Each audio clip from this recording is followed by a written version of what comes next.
Good evening. आज हम लोग टेंस के बारे में जानेंगे, ठीक है। तो यूज ऑफ द टेंस, इसको हिंदी में बोलते हैं काल का प्रयोग, ठीक है। टेंस पहले ये जानेंगे,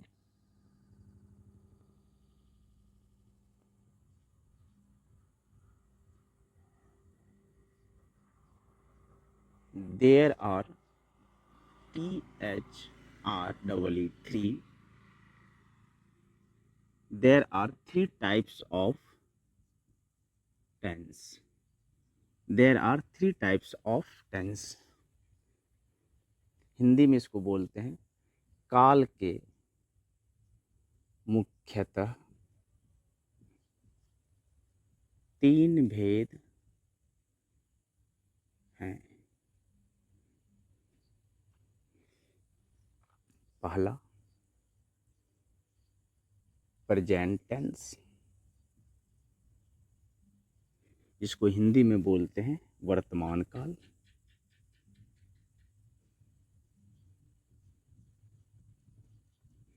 दूसरा पास्ट टेंस, इसको हिंदी में बोलते हैं भूतकाल। और तीसरा है आपका फ्यूचर टेंस, फ्यूचर टेंस, जिसको हिंदी में बोलते हैं भविष्य काल, ठीक है। तो हम लोग पहले ये जान गए कि यूज ऑफ द टेंस, यानी कि हम लोग टेंस के बारे में जानना चाहते हैं, यानी कि टेंस का प्रयोग।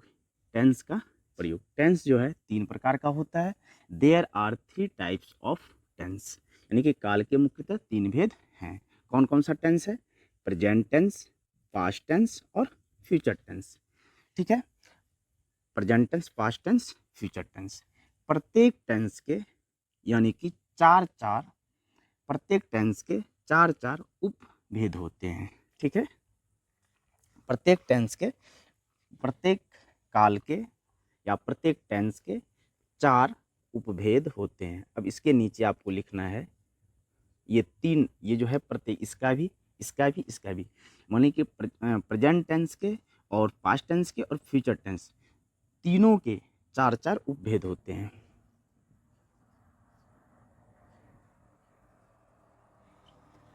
प्रत्येक टेंस, ब्रैकेट में लिख देता हूं मैं काल, प्रत्येक टेंस के चार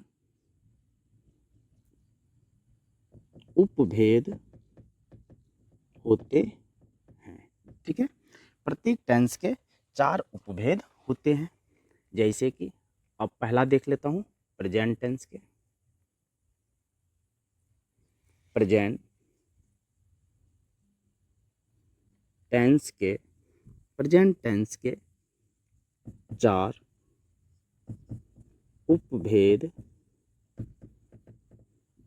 इस प्रकार है, ठीक है। पहला है आपका इसमें प्रेजेंट इंडेफिनिट टेंस, इसी को हम लोग कहते हैं सिंपल प्रेजेंट टेंस भी, ठीक है। यानी कि प्रेजेंट इंडेफिनिट टेंस का दूसरा नाम सिंपल प्रेजेंट टेंस भी है, जिसको प्रेजेंट इंडेफिनिट टेंस को हिंदी में कहते हैं अनिश्चित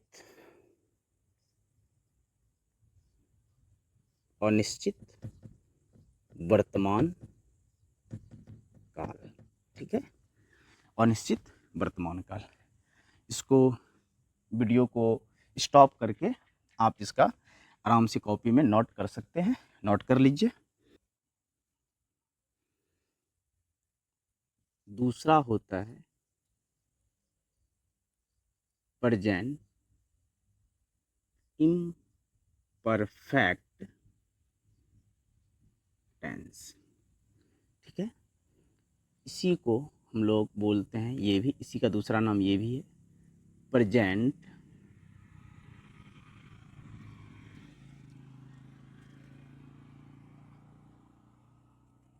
प्रेजेंट कंटिन्यूअस कंटिन्यूअस टेंस। इसी को एक और नाम से भी जानते हैं, प्रेजेंट प्रोग्रेसिव टेंस। इसको हिंदी में हम लोग कहते हैं अपूर्ण वर्तमान काल। ठीक है, दूसरा हो गया। तीसरा होता है प्रेजेंट परफेक्ट टेंस।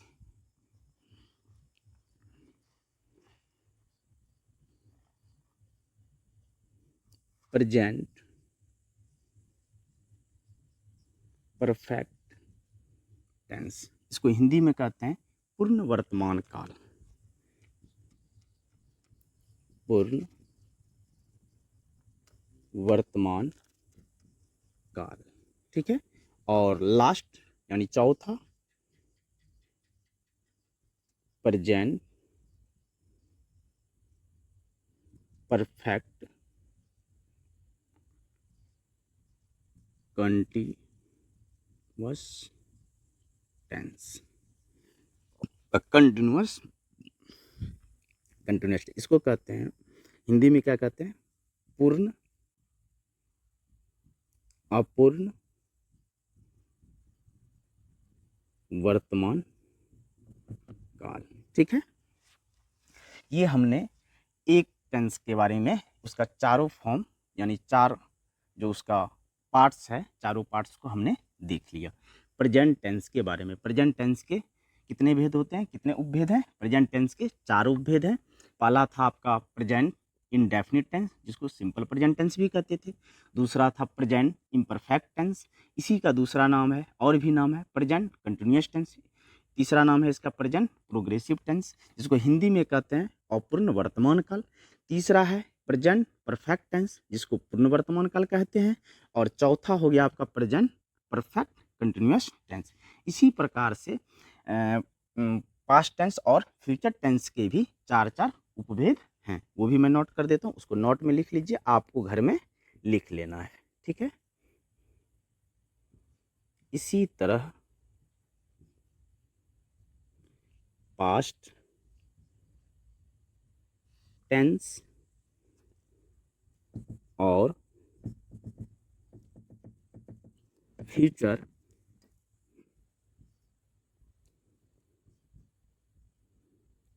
टेंस के भी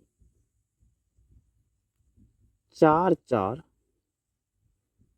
उपभेद हैं, यानी कि टोटल उधर भी 8 गो है।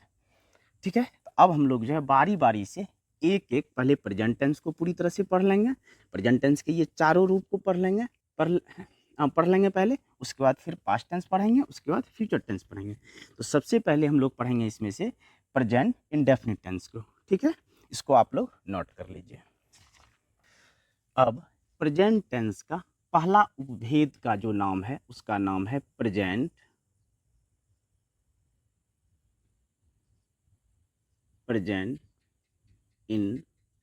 इंडेफिनिट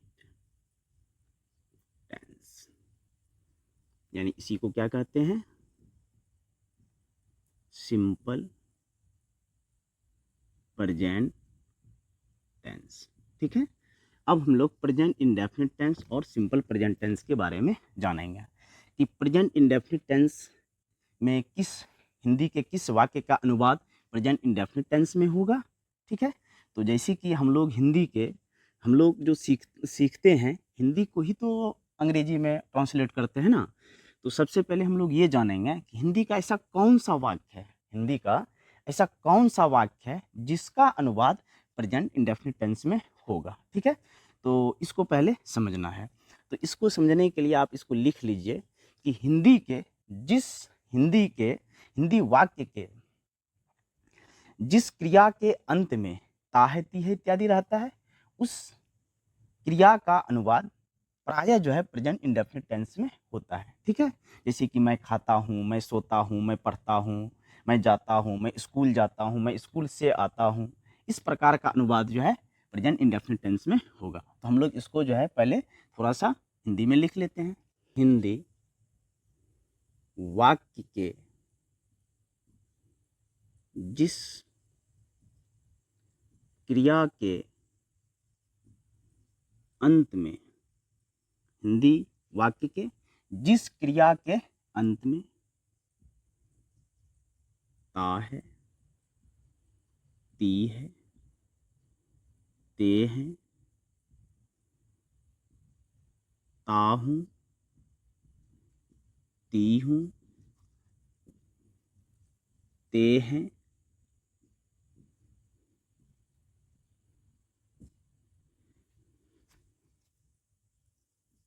इत्यादि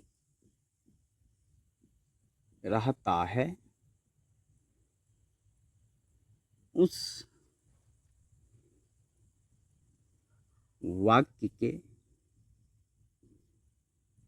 क्रिया का अनुवाद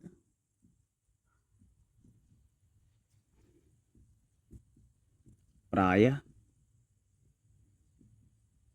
present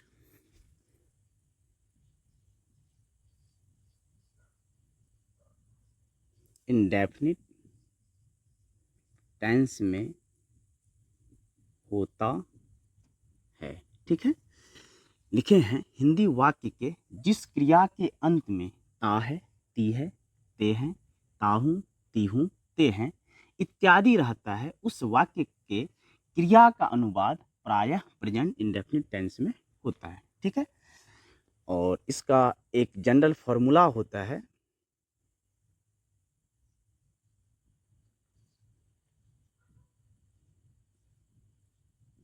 subject plus verb 1 plus extra word.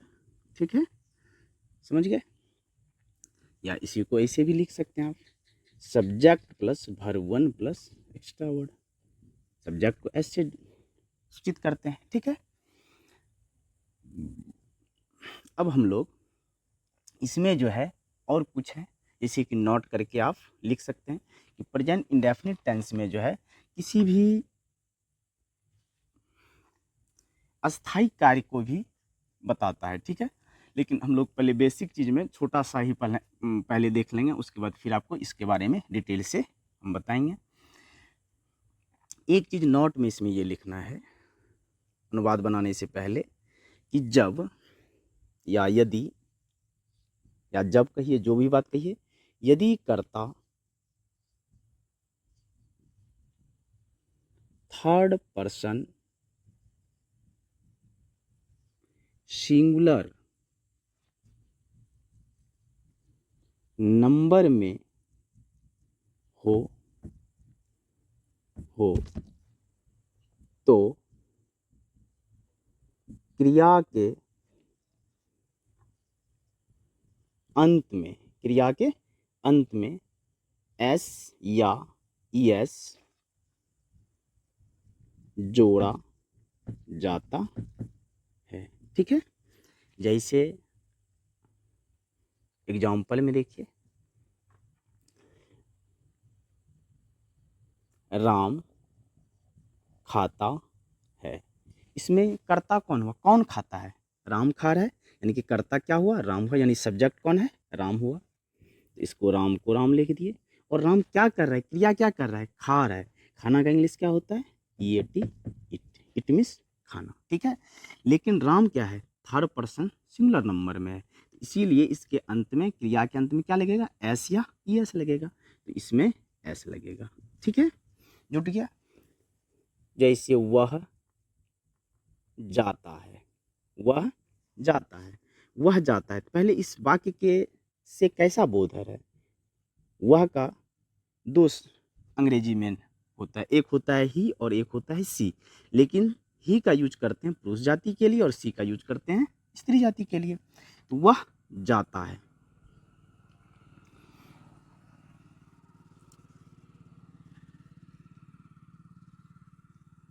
वह जाता है, इसका इंग्लिश क्या हो जाएगा? ही, वर्ब का, क्रिया का, जाना का गो, तो इसमें क्या लग जाएगा? Yes, goes. वह जाती है, वह जाती है, तो इसका क्या होगा? She goes. ठीक है,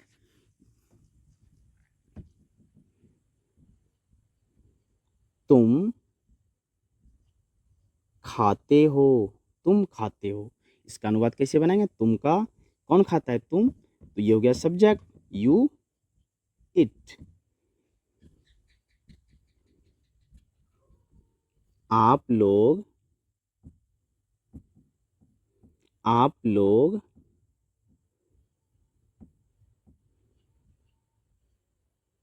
खेलते हैं, आप लोग खेलते हैं। तो यू प्ले, प्ले। ठीक है, नोट कीजिए। जैसे आप खेलते हैं, इस प्रकार से ये छोटा छोटा अनुवाद हुआ। इसको बड़ा अनुवाद भी बना सकते हैं, पहले छोटा से फिर बड़ा की ओर बढ़ेंगे। जैसे मान लिया जाए हम यहाँ पे एक अनुवाद लिख देते हैं, नाम राम और श्याम जाता है। क्या ये थर्ड पर्सन सिंगुलर नंबर में है? नहीं, ये थर्ड पर्सन सिंगुलर नंबर में नहीं है, क्योंकि राम और श्याम दो है। मैं ये कह रहा हूँ कि राम और श्याम जाता है, ये थर्ड पर्सन का ही, लेकिन थर्ड पर्सन में नहीं है, ये थर्ड पर्सन सिंगुलर में नहीं है, ये थर्ड पर्सन प्लुरल का है। तो राम का English Ram, and SHYAM Shyam, जाता है का English go. Ram and Shyam go. ठीक है। वे लोग पढ़ते हैं, वे लोग पढ़ते हैं। वे लोग का इंग्लिश दे, पढ़ना का इंग्लिश रीड। वे लोग पढ़ते हैं, दे रीड। इस प्रकार से हम लोग जो है प्रेजेंट इंडेफिनिट टेंस को समझेंगे। तो ये हम लोगों ने पढ़ा जो सेंटेंस है भी, ये पढ़ा अपने अफर्मेटिव सेंटेंस। तो कल जो होगा, अगला क्लास जो होगा इसमें, वो हो जाएगा आपका निगेटिव सेंटेंस का। फिर इंट्रोगेटिव सेंटेंस के बारे में पढ़ेंगे, फिर इंट्रोगेटिव निगेटिव सेंटेंस के बारे में पढ़ेंगे। इस प्रकार से हम लोग एक एक करके सारा चीज़ कवर कर लेंगे। इसमें जो भी त्रुटियां हो आप लोग हमको मैसेज में या फिर कमेंट करके आप कह सकते हैं, उसको मैं ज़रूर देखूंगा और जहां तक होगा मैं आपको ज़रूर मदद करूंगा। इसमें जो नहीं भी समझे हैं वो भी आप मुझे बता सकते हैं। लास्ट क्लास में आप ये देख लिए, नेक्स्ट क्लास जो इसके बाद होगी उसमें जो भी आपकी त्रुटियां होगा मैं उसमें ज़रूर कोशिश करूंगा कि मैं वो आपको समझा सकूं। ठीक है, धन्यवाद।